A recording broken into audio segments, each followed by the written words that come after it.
Et bonjour à tous, c'est Affliction et nous nous retrouvons pour une nouvelle vidéo dans laquelle nous allons tester le Medusa NX USB 5.1 Surround de Speedlink. Donc le packaging est noir, vous le voyez, hein, il y a une forte touche de noir avec des petites touches de rouge également. Vous avez toutes les informations relatives au casque, que ce soit sur la face avant ou sur la face arrière, comme sur les côtés. Réellement surpris par ce packaging ultra complet pour un casque qui, rappelons-le, est moyenne gamme. Pour le packaging, 4 sur 5.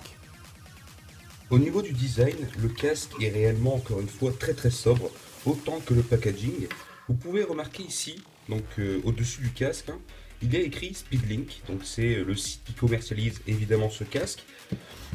Sinon au niveau du design ici, c'est inscrit Medusa NX Premium Surround Sound.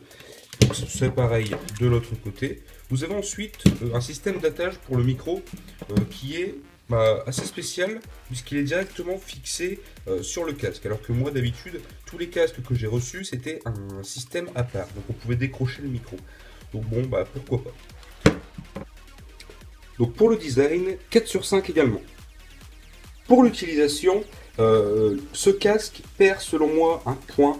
C'est-à-dire qu'il n'a pas de prise jack et donc par conséquent on est obligé de le faire avec un seul USB. Mais n'oublions pas que c'est tout de même sa fonction primaire, donc que ça fonctionne sur PC, PS4 et en principe Xbox One, car je n'ai pas testé. Sur la PS4 cela fonctionne.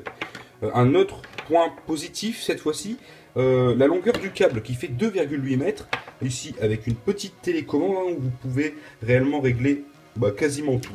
Vous pouvez choisir le volume, muter votre micro, etc. Vous avez une petite télécommande qui est super pratique. Sinon, au niveau de l'utilisation, au niveau du confort surtout, parce que c'est réellement ça que j'apprécie moi chez un casque. Ici, cette matière-là, je préfère encore un peu... je préfère le cuir à cette matière-ci.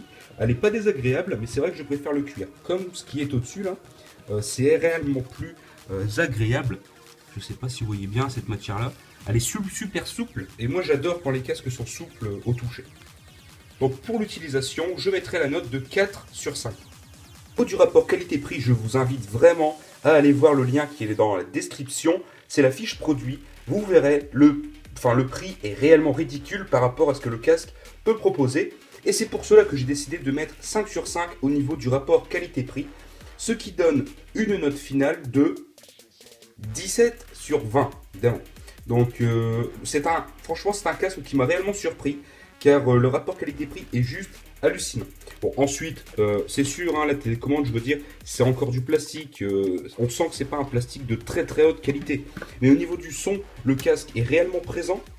Alors je peux pas vous le faire écouter évidemment, c'est forcément sur la confiance, mais le son est réellement efficace par rapport à mon Frexset qui est en 7.1, celui-ci se débrouille réellement bien. Et pourtant, il y a une grosse différence de prix.